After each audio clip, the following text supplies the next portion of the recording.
We all set? Okay, good afternoon and welcome to our COVID-19 update meeting, briefing for November 30th. I am, of course, Erie County Executive Mark Poloncarz, and you will hear from Dr. Burstein soon from Erie County Department of Health, and we also have Chris Kelly from the Deaf Access Services offering the American Sign Language today, so thank you for joining us, Chris. Let's get right into it. On November 29th, which is yesterday, there were 832 new COVID-19 cases that were confirmed in Erie County, 4,349 new cases over the last 7 days. The positivity rate yesterday was 11.99, so basically 12% of all people, or all tests that were performed, came back positive. And this is a little lower than what was the new high that we've had in any one 24-hour period, which was 878 new cases on November 23rd. So it's not really great numbers and a not good positivity rate. Looking at COVID-19 case data by age for the week ending November 27th, there was a weekly case rate of 9.9%, and every age group had a positivity rate over 8%, except for those in the 80-plus age category. And when it came to the total raw number of cases, children under the age of 18 made up 27% of all cases last week, similar to the previous week. And the positivity rate in children was actually the highest of all the age groups. It was 13.5 in the 10 to 19 age category, and 10.8 in 0 to 9, which happened to match the 40 to 49-year-old age category. The actual age category that had the most raw cases was the 30 to 39-year-old age category, which we've seen for quite some time. But children made up a substantial amount of the cases and had the highest positivity rates. As we noted, it was 9.9% for the week last week. It was a little higher than the week before, which was 9.4%. This is the highest percentage since May of 2020, when testing capability was very limited. And while the overall raw cases by week to week declined by about 2% from the prior week, the week ending November 20th, it was mainly due to there being lack of testing during the holiday and the weekend following the holiday. If we had received the traditional number of tests that we would get on a week basis, we would have in all likelihood far surpassed the case total for last week than we did the week before. Now, cases per zip code for week ending 11/27. This may be a little difficult for some who are watching on television, a little easier for those who are watching on the internet, but there was some very high, extremely high case rates in zip codes per 100,000 residents over a 7-day period. The Boston zip code 14025, basically 1 out of every 100 residents in that zip code had a new COVID-19 case last week alone. Lancaster has been very high. Springville, Eden, Alden, Derby. North Collins, which was the highest rated last week, actually has dropped, but it's still in the top 10, unfortunately.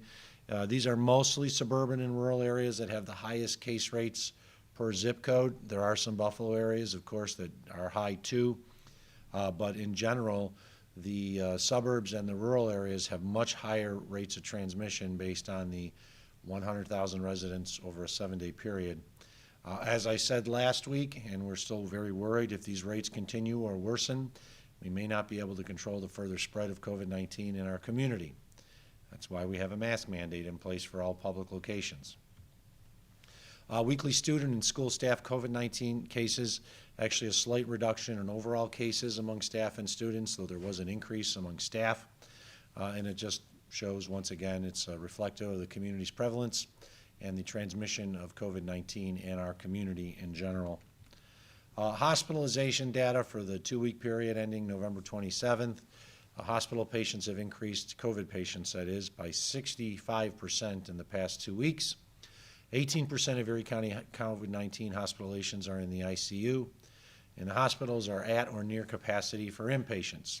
89.3% of all staffed beds in Erie County hospitals are full, and 86.7% of ICU beds. And as I'm going to go into in greater detail now, as we look at hospitalization rates, we are much worse with regards to overall COVID-19 hospitalizations for all of Western New York, though we're not really that different in Erie County year to year.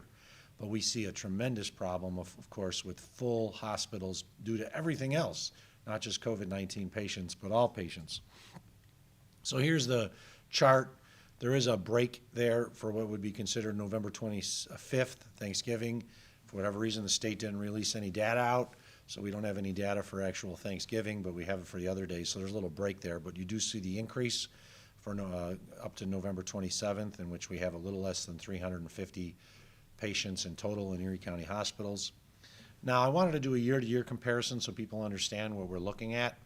On November 28th, 2020, there were 386 COVID-19 patients in all Western New York hospitals. 327 of them were in Erie County hospitals and 59 in the other counties' hospitals. The other counties being Niagara, Chautauqua, Cattaraugus, and Allegheny. Genesee, Wyoming, and Orleans are not considered part of the Western New York region by New York State for COVID-19 purposes. And they also don't even have any hospitals, so it really doesn't matter in some ways.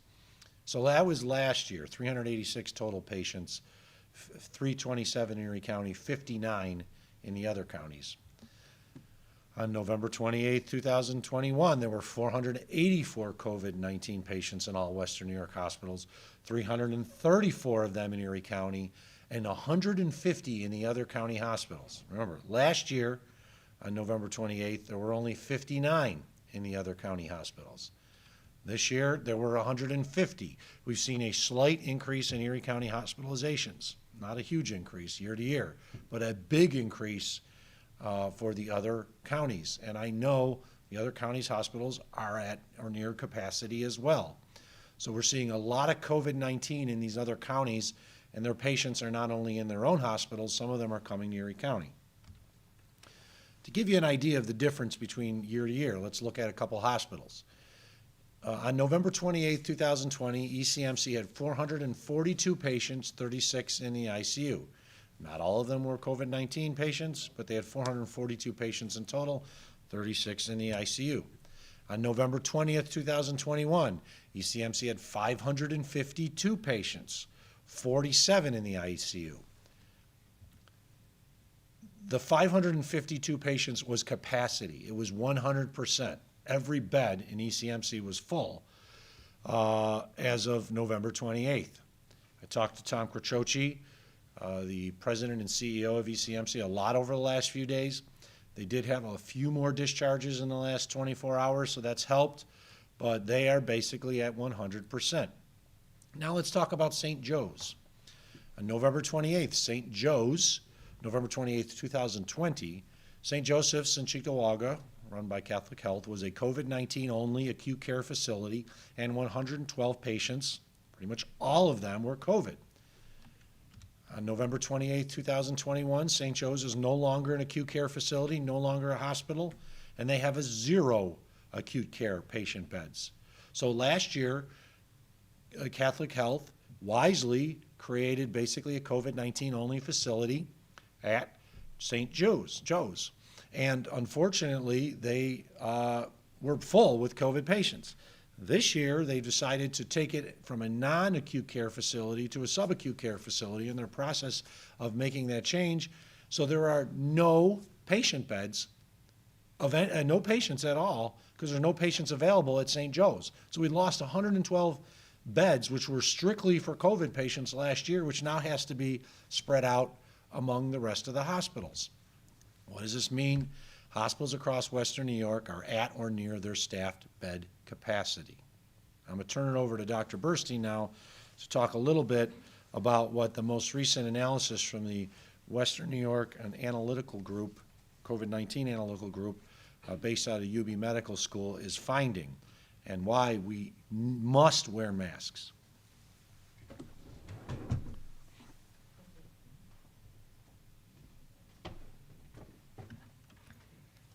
Thank you. Good afternoon. So as the county executive mentioned, this is a model that Dr. Peter Winkelstein from the Jacobs School of Medicine Bioinformatics Department has put together to try to predict what our COVID-19 hospital census will be in the looking at where it is now and where it will be in the future.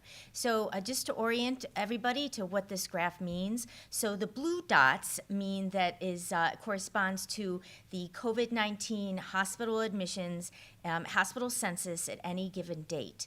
The yellow line corresponds to what Dr. Winkelstein's model predicts the COVID-19 hospital census will be based on our COVID-19 prevalence, people's behaviors with masking, social distancing, vaccinating. The x-axis corresponds to the date, starting from October 2020, going all the way through the end of this year in 2021, and the y-axis is looking at the COVID-19 hospital census. And so you can see, remember, at the end of last year, at the end of October of 2020, the weather got cold. We saw, there were many Halloween parties, and everybody came indoors, and we saw a shoot up of hospital admissions, and we saw a significant increase in the Erie County Hospital COVID-19 census, where actually you could see that the census was higher than even Dr. Winkelstein's model predicted. So fast forward to this year in October 2021, you can see again, looking at the red arrow, that at the end of October, again, we saw a weather change, and we're seeing an increase in the total COVID-19 hospital census, where it is significantly increasing as a result of the cold weather, people not masking. We have lower numbers of vaccinations that we'd like to have, not so little social distancing, and our numbers continue to climb. Where actually you can see with the blue dots that again, the hospital census is even higher than what Dr. Winkelstein's model predicts. So the second red arrow corresponds to the county executives and my mask mandate. So as of November 23rd, everybody in Erie County who goes to any type of public facility that is not essential, so like a restaurant, bar, any type of store that is in any place in public, so essential, not essential, people have to wear a mask. And so we're hoping that that will have a change. So this is, if you want to look at this slide, again, at the end, looking at the yellow line, is if even just 10% of people are masking every time they go out in public, we will see a significant decrease in our hospital census from COVID-19, and that'll be due to a significant decrease in the number of new COVID-19 cases. So the bottom line is masking is powerful. Masking prevents COVID-19 transmissions, and masking will change around our hospital census and open up beds so that people with illnesses beyond COVID-19 can get a hospital bed and get a care that they need. We have the power to make a change. We have the power to change the dynamics of our hospital census and our COVID-19 numbers in our community by masking. Masking is a very powerful prevention tool, so we have control of where we're going to fall with COVID-19. So going through in terms of vaccination, because again, that is a tool that we have control over that can decrease our number of COVID-19 cases. This is looking at data provided by the New York State Health Department of Erie County residents' vaccination numbers of people having at least one COVID-19 vaccine by age group. And so you can see in general, our seniors are very well covered. Most of our seniors have had at least one dose. And then if you go online yourself and look at the data, most of our seniors have had are fully up to date with their vaccines. They've completed their vaccine series. However, our younger people, people in their 30s, 40s, 50s, and even our adolescents and school-age children have much lower vaccination rates. The good news is that our 5 to 11-year-olds, our school-age children, we're making good progress with increasing the proportion of 5 to 11-year-olds in Erie County who've had at least one dose of COVID-19 vaccine. We've seen good progression since we started offering the vaccine. However, we've seen very little movement in any of the other age groups, and we really need to get those numbers up if we're going to have an effect of our COVID-19 cases and our hospitalizations. And then this next slide is looking at again people who had at least one dose of COVID-19. Just gonna. Right, sorry, across all of Western New York, not just Erie County. So, again, we need to get those numbers up, because what we're seeing in our hospitals is not just what we're seeing in Erie County in terms of COVID-19. As the county executive mentioned, it's also what we're seeing throughout Western New York in COVID-19 cases and people becoming ill and getting admitted to the hospital. So let's talk about what we're doing in Erie County to respond. Well, first of all, the big buzz right now with COVID-19 is the Omicron variant that we're seeing globally right now. Fortunately, we haven't detected any cases right now in the United States, although it is breathing down our neck and it's probably here and we just haven't found it yet. There have been cases detected, of course, in South Africa was the ground zero where the original cases were found. It's also been detected in the Middle East, Australia, Europe, and again in Ontario, our neighbor. So we just imagine it's just a matter of time before we start to see it here in Western New York, including Erie County. So there's a lot we don't know about the Omicron variant. It's only been around for about a week. We don't really know much about it. So we don't know if it's more transmissible or less transmissible. We don't know about the severity of illness it causes, and we don't know about how protective the vaccines will be against preventing moderate to severe illness from the Omicron variant. So we're going to hopefully know that all in another couple weeks, but again, there is a lot we don't know right now, and we can't really make any assumptions.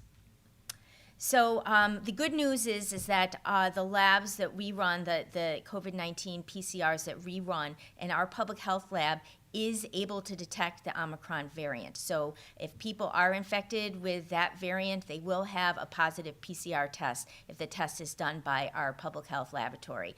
Many of the PCRs available in our community will detect it. It's possible that not all may detect it because it's a new variant, and it depends on where the PCR is looking, what specific proteins it's looking for on the SARS-CoV-2 virus. However, with our public health lab, we will be able to detect it. And also, we know that UB's genetics sequencing group, Center of Excellence, is also looking at the Omicron variant, and they will be able to tell us when it appears in Western New York, and specifically Erie County. So right now, with all the recent data that they've compiled, we know that Delta is still the predominant strain in Western New York and Erie County. Almost all the strains of SARS-CoV-2 that have been identified even recently by the UB Center for Genomic Excellence has been Delta variant, maybe just one or two strains, but everything else is the Delta. So that's pretty much what we're dealing with right now. So another program that we're starting that is new, but we want to help children stay in school in Erie County. So we are piloting in Grand Island a Test to Stay program. So a Test to Stay program is where a student is identified as a close contact to COVID-19. If that student is vaccinated, they don't need to quarantine. However, if that student is not fully vaccinated, then they do need to quarantine. However, with this opportunity, this Test to Stay, if they remain asymptomatic and they're tested every single day during their quarantine period, so serial testing, before they walk into the classroom, we know what their status is, they will be able to remain in school in the classroom. This is only for the classroom activities. It does not permit them to go out into other extracurricular activities during their Test to Stay quarantine, but it will allow them to stay in the classroom, so they will be able to learn. So we're working with Grand Island to pilot this. We're hoping that the pilot will start in another week's time, and we're going to be looking at our process variables and outcome variables to see if this works, if the school can do it, if this is scalable to the rest of Erie County, to see if we will be able to expand this program to keep more students in the classroom. So and remember, to the Test to Stay, if children are fully vaccinated, this is all irrelevant. They don't need to quarantine. So the best way to keep children in school is to make sure that they're vaccinated if they're old enough to get vaccinated, so anybody 5 and up. And I know that people are thinking about being able to prove their vaccination status. So we want to make sure that Erie County residents know that we can help them with that. If they can't seem to find their vaccine card, we can look that up and then mail them a replacement. And then also sometimes the data entered on people's vaccination records into the New York State immunization system, it may be a little bit off, it might be a little bit inaccurate, and then they won't be able to download the Excelsior Pass. So we can help them correct that information in the New York State NICES system, and so then they will be able to download their Excelsior Pass. So if you need help with any of that, getting a new card by mail, or getting your information corrected, so in the NICES, so you can get an Excelsior Pass, you can just give us a call at 716-858-2929, and we can make that happen for you. Also, we are still working very, very hard with contact tracing. As the county executive showed you, our numbers of COVID-19 cases continue to be high every single day. And so our COVID-19 contact tracers are working very, very high. And so what we're focusing on right now, because the number of cases are so high, the number of contacts are high, we are focusing on the highest risk transmission. So those are people in the household, and those are people in the school settings.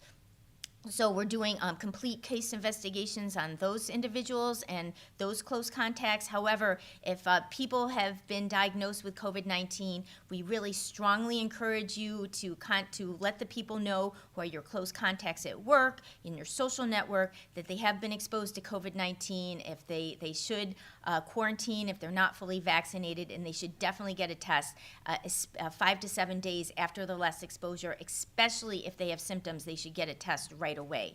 So it's really important. And where we believe that we're seeing most of the transmission, what our cases report to us is they believe that they've been infected in small gatherings, large gatherings, going out to restaurants or bars with friends, or going out to a party in somebody's house. Everybody feels fine. They get a phone call a few days later. They find out somebody in their group was positive. They get a test, and they find out that they're positive. So we're seeing a lot of transmission, what we believe, in all different types of gatherings and all different types of social venues. Restaurants, bars, people's homes, you name it, people are reporting that to us. And since most of our seniors are fully vaccinated, including in the nursing homes, we're seeing very few cases in the nursing homes, despite the very high numbers of COVID-19 cases in the community. We've only had in the past couple weeks, 2 weeks ago, we only had 28 cases out of 4,500 nursing home residents, and this past week we only had 55 cases out of about 4,500 nursing home residents. So it's a very, very small number, a very, very small percentage compared to what's going on in the rest of the community, where not everybody's vaccinated, not everybody's masking or social distancing. So we know that all these preventive behaviors can work in a controlled setting. So we know that the holidays are approaching. We just had Thanksgiving. People were getting together during the Thanksgiving holiday with friends and family from out of town that they don't usually socialize with. During the Christmas holidays, again, people are going to be getting together in small gatherings and large gatherings. So people should think twice about holding those gatherings. You might want to postpone them until our numbers go down. And then, especially if you're not fully vaccinated or if you're immunocompromised for any reason, you might want to think about skipping out on those gatherings just to protect yourself. So we have to do everything that we can to protect our community from COVID-19 and to protect our patients in the hospital, and being able to keep hospital beds open so that people are really sick are going to be able to get into the hospital and get a hospital bed. We don't want to see what happened here, that is what happened in the South, and people who were sick who needed a hospital bed weren't able to get a hospital bed and who died. So we know that the hospitals hospitals, as the county executive presented, are full, they're at capacity.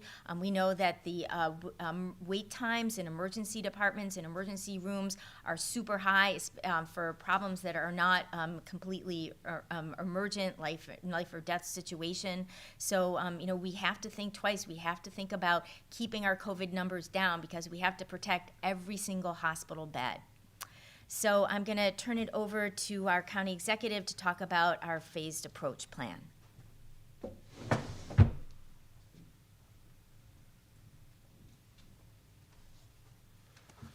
Thank you, Dr. B.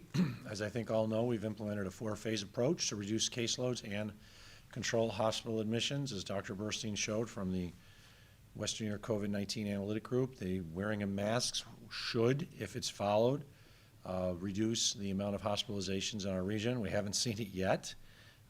They unfortunately continue to grow, but we do have a mask mandate for all indoor public locations in Erie County. If things continue to get bad, then we go to phase 2, which of course is a vaccine mandate for all bars, restaurants, and other types of places like theaters, movie, and otherwise. The 3rd phase would be capacity restrictions, limiting it to like 50% capacity. Nobody wants to do that. And the 4th is shutdowns.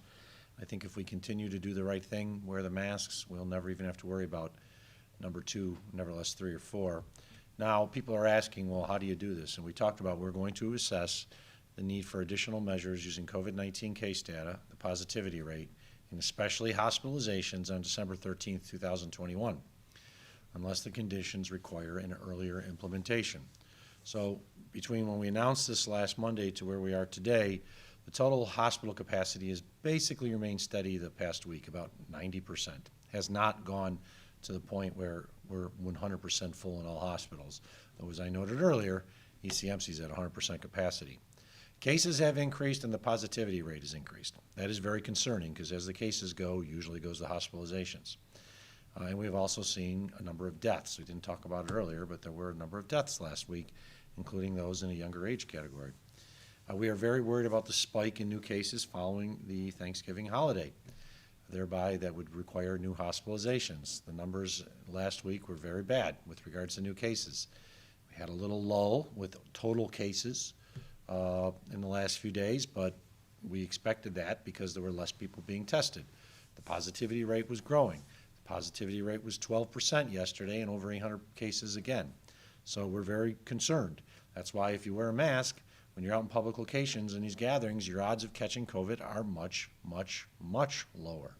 So that's why we implemented a mask mandate to control the hospital bed counts so that they do not get overrun. And then now we're not talking about an 8 or 12 hour sitting in the emergency room. Basically, they're telling you you have to go somewhere else. You have to leave that hospital because you're not going to get served. That's what we're worried about, and we're trying to avoid that. Erie County Public Health Lab diagnostic COVID-19 testing. If you're not feeling well, please get tested to know your status, even if you've been vaccinated. We know COVID can spread to people who are vaccinated. They usually have milder cases, but you can then spread it to other people. We do offer PCR, which is the molecular test. It's available, generally your results in 1 to 3 business days. We've been pretty busy lately, but we're still turning it over in 1 to 2 days. Point-of-care rapid tests are available for symptomatic K to 12 students and symptomatic school staff. The schools know about this. They should be talking to the Department of Health on that. Appointments are required. 716-858-2929. You call our Department of Health and they will schedule an appointment in that situation. Same number to schedule a vaccine. A lot of people are wondering, and I've heard in the last couple days, a lot of the booster shots that were available in other locations are running out. We have the ability to booster people. We have multiple locations that we're doing clinics, including working with Western New York Home Care in a location in Buffalo and at SUNY Erie South. You can call us at 858-2929 to get vaccinated, whether it's the first dose, second dose, a booster dose, or to schedule a test. And of course, go to erie.gov/vax to find out more about the locations. You can make an appointment online. We have the clinic that we're working with, Buffalo Home Care, all ages, all doses in downtown Buffalo at 490 Delaware. There's a Transit Road location that'll be opening very soon. As soon as that's open, we'll let you know. Of course, we have the SUNY Erie South location and there's no cost. Call 858-2929. Boosters, I'm going to turn it over to Doctor to talk a little bit more about the boosters. She's the doctor. Get my mask. It's a $1 bill.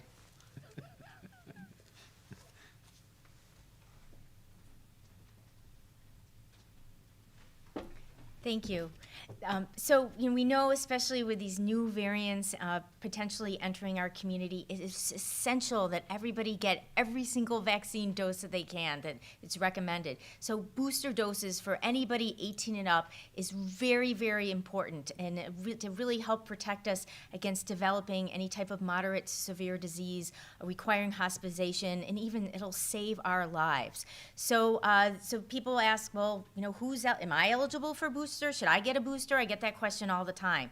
So if for people that had the mRNA vaccines, either Pfizer or Moderna, anybody who is 18 years and older can get a booster dose of either Pfizer or Moderna if it's been at least 6 months since their second dose, and also if they have if they want to get like a different vaccine, if you got Pfizer and you want to get a Moderna booster, you got Moderna, or you want to get a Pfizer booster, that's fine. But we just want everybody to get that booster dose if they had their second dose, they were fully vaccinated 6 months ago or more. So all you need is that 6 months, and then you can get that booster dose. It'll really boost your protection against COVID-19.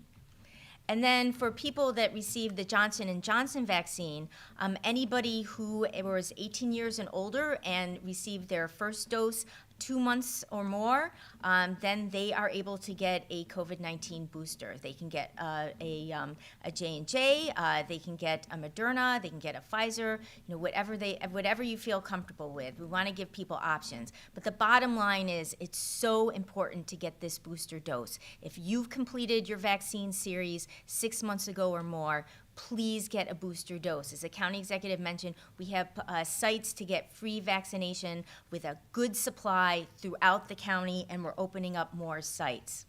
So I'm going to turn it over to the county executive to answer questions.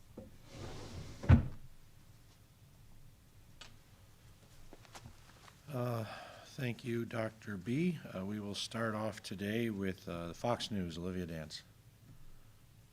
Your line should be open. County executive. So my question is, obviously the county and both the state is pushing for vaccinations, including vaccines for children. A parent in our own building here actually just got all that their child's vaccine appointment was canceled because the state didn't send them the vaccine supply. They said children and other pharmacies also put in their supply. So my question is just, this is a widespread issue. Are we missing vaccine supplies, and what kind of message does this send? Well, I can talk only on behalf of Erie County, and we have sufficient doses. I know we do. I think if anything that has happened is there's been a tremendous ramp up lately with the higher cases, so more people are trying to get doses. But I do know we have sufficient doses available. If someone tried to schedule it elsewhere and it was canceled, they should call 716-858-2929. And I would just say that you have to probably talk to the state and figure out what may have happened at the state clinic. I can't answer that because all I know is we have sufficient doses in Erie County. Do they have sufficient pediatric doses though in the county? Yes, yes. Well, the county Department of Health does. I can't say what others have because I haven't seen that data. I don't know, but the county Department of Health does. Our appointments are filling up, but we have sufficient doses to meet those appointments. George Rickert, WIVB-TV. Hi, Mark. I'm wondering if any businesses have been cited or fined yet for failing to enforce the mask mandate, and if not, how are you going about the 80 complaints or however many you've received? I don't believe we actually have fined any party yet. We have gone out and talked to business owners if they were not following the rules. We do give a warning, as we said before. We give a warning. And then, of course, there would be a return. There's been no fines. No, and so at this point, no one's been fined, but there have been those that have been identified for failure to follow the rules, and they have been given a warning. And if we go back and we find them, I should say, in continued violation, then they're subject to fines. We would issue the fine. Information would be shared with our friends at the State Liquor Authority if they have a liquor license. So we're just hoping that the businesses understand that we have no interest in fining anybody, nor do we have any interest in shutting anyone down if it got so bad that they were a repeat offender. We just want people to wear masks. It's bad out there with COVID, and I hope people would understand it, including the business owners. And the last thing I think any of them want during this holiday season is to be fined or risk potential shutdown. Eileen Buckley, Channel 7. Are you there, Eileen? Thank you, County Executive. Can you hear me okay? Yes, go ahead. Okay. Does the county know why Infinity stopped the COVID testing at the Buffalo Public School District, and how quickly will the county be able to find a new provider for them? We had no warning. We did not know that. The school district learned it at the same time. Actually, they probably learned it before we did. We did not find out originally. They just walked away from it. The county has offered currently another one of our sources to the school district. It's in the school district's hands to determine if they will use that resource. But the county itself does not provide the testing for the city of Buffalo. We're doing the Test to Stay pilot program in Grand Island, but that's the only one that we're doing. We offer suggestions based on the parties that are out there, and an additional party has been recommended to the Buffalo School District. I'm disappointed in any critique of the county coming from the Buffalo School District because we, first off, didn't have any advance notice about it. And secondly, we're not the ones that are responsible for delivering this. It's the school district itself. So we advised the school district of another source. We recommended that other source. It's now in the school district's hands as to whether or not they take them up on it. But any accusation that the county is the one that should be doing it is completely without merit. We do not have the capability as a county to be doing these types of testings on the mass scale for the Buffalo Public School District. We are doing a small Test to Stay program with the Grand Island School District, but we do not have the capability to do testing for all school districts in Erie County. It just is not possible, and that's why we have to rely on these third-party sources. Steve Brown, Channel 2 News. Thank you, County Executive. Do you think that some effort to greater restrict surgeries in hospitals, non-emergency surgeries in hospitals and other procedures would provide the bed cushion that would otherwise, keep hospitals from, if you will, overflowing? Well, I do know that Erie County Medical Center Corporation for the last few weeks has basically stopped elective surgeries, except for outpatient ones where the surgery can occur and then the person can be out the door by the end of that afternoon. I know Catholic Health and Kaleida have been considering it. I don't know exactly where they stand. The governor has basically ordered that depending on the capacity of a hospital, they would have to do that. It would create some more beds. I'm not certain it would necessarily solve this issue. That's why the governor talked about yesterday impaneling or calling up the National Guard from around the rest of New York, but not Western New York, to help in the nursing homes so that we could free up some of those beds in the nursing homes. People are saying, why aren't we calling up the National Guard in Western New York? The problem is we would just be pulling individuals who work at one facility to move them to another. It's not like if you have an individual who's at ECMC, that if you pulled them for the National Guard and you sent them over to Kaleida or a nursing home, it would solve the problem, would create just as much chaos in the other facilities. So the governor's, based on my requests and others, is taking action. The biggest thing that'll affect it is basically mask wearing by keeping the transmission rate down so that we don't have as many people getting ill. And that's pretty standard. We know what's causing the big spike in cases, and we know what causes hospitalizations, and that's a spike in cases. So anything that can reduce the bed count in the hospitals would be very much appreciated from the hospital leaders themselves and myself, so that we can get out of the situation that we're in and go back to more of a normal period. Breanne Rozier from Spectrum. Hi, thank you.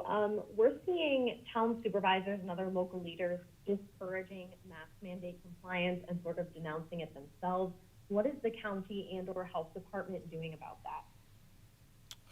We have a mask mandate in all of Erie County, including public locations, including these towns and other locations. I'm very pleased to see what was a response from some of the businesses, including in the town of Marilla. After the Marilla supervisor said they're not going to do a mask mandate, two of the biggest businesses that welcome the public into the town of Marilla said, oh no, we're going to require a mask mandate because we want to protect our staff, we want to protect our clients. I think the public gets it. I was out a number of places this weekend, grocery shopping and so forth, and including at one of the largest grocery stores in the area, and I saw one person who wasn't wearing a mask while hundreds and hundreds of people were wearing masks at this grocery store. I think people get it. They see the numbers. They know people who are getting sick. They may know somebody who died, because unfortunately we've had some deaths, including in under the age of 40 category recently. So I would just hope that people wouldn't politicize this. The masks is not a political statement. It is an issue associated with protecting the public's health and reducing further transmission. We can wish that the numbers would go down in hospitals, or we can act on it. And wishing does nothing. And saying, well, I wish the hospital numbers would go down, I hope the hospital number goes down, but if we don't take action, they're going to continue to rise. So we took action with regards to the mask mandate because it is the best way to protect and prevent the further transmission of COVID-19, which is the best way to protect and prevent hospitals from getting overrun. B News, Emily Stoll. No questions at this time, thank you. Okay. I know Chris Kelly, our ASL interpreter, has to leave in a few minutes, and we want to honor her time. So is anybody on from the Buffalo News? Is there anybody on from WBEN? Tom Prohaska from the Buffalo News here, Mr. Politars. Sure, Tom, go ahead. Sorry. In regard to what Dr. Burstein said about rescheduling holiday gatherings, does the county intend, under its emergency powers, to try to prevent holiday gatherings? There's no thing, Dr. Burstein didn't say reschedule holiday gatherings. You said people should think about rescheduling those gatherings. Well, let's just say that we think that people should do things appropriately by wearing masks if necessary, or getting tested beforehand. I don't think she said reschedule holiday gatherings. But at this point, we want people to be safe and smart, and the best way to do that is wear a mask, as well as get tested before if you're going to go to a gathering like that. Know your status. I actually tested, and people in my family got tested for Thanksgiving by doing one of those take-home tests that you can order and buy online. And thankfully, everyone came back negative. Because if someone came back positive, of course, not going to that gathering. So wear a mask. Be careful out there. We know it is the holiday season. Hanukkah started 2 nights ago, and we certainly wish everyone a happy Hanukkah who celebrates. And if you are gathering with other people and you don't know your status, it's best that you know your status, and you may want to consider wearing a mask in these private locations, just like public locations, to protect yourself. WBEN. Mark, there is a clarification we want to get from you and Dr. Burstein. In the emergency order, vaccinated people can spread COVID, but vaccinated venues are safe. Could I please get a clarification on that from either you or Dr. Burstein? Well, we said this all along, that if you are 100% vaccine mandate, you do not have to wear a mask at this point. We do not want to punish people for being vaccinated, and we know that the rate of transmission among vaccinated people is much less than is for those that are unvaccinated. So since we instituted the order, it was if it's a vaccine mandated facility, which is right now privately done except for the county facilities, you do not have to wear a mask. And what I've heard is that those locations that did that, they have to have a plan. They have to be subject to plan to looked at by the Department of Health. You do not have to send it to us, but if we stop by, we want to see you have a plan in place, how it's being enforced. And if it's being enforced, you do not have to wear a mask. If we hear places are saying they have a vaccine mandate, but they're not checking vaccine status at the door, well, then they got to go back to 100% masking. Final question to WBFO. Okay, we thank everyone for being here today for our update. I want to thank Chris Kelly from Deaf Access Services for providing the American Sign Language. Our numbers are not great. They haven't been great for a couple weeks now. We seem to have stabilized a little bit on the hospitalizations with the at least being at 90% capacity, but there are some hospitals in Western New York that are full. And the best way to prevent the rest of the hospitals from being overrun is to wear a mask when you're out in public. And if you are doing small gatherings and you don't know whether individuals are positive or negative, you should probably wear a mask as well. Be safe and well to all. Take care.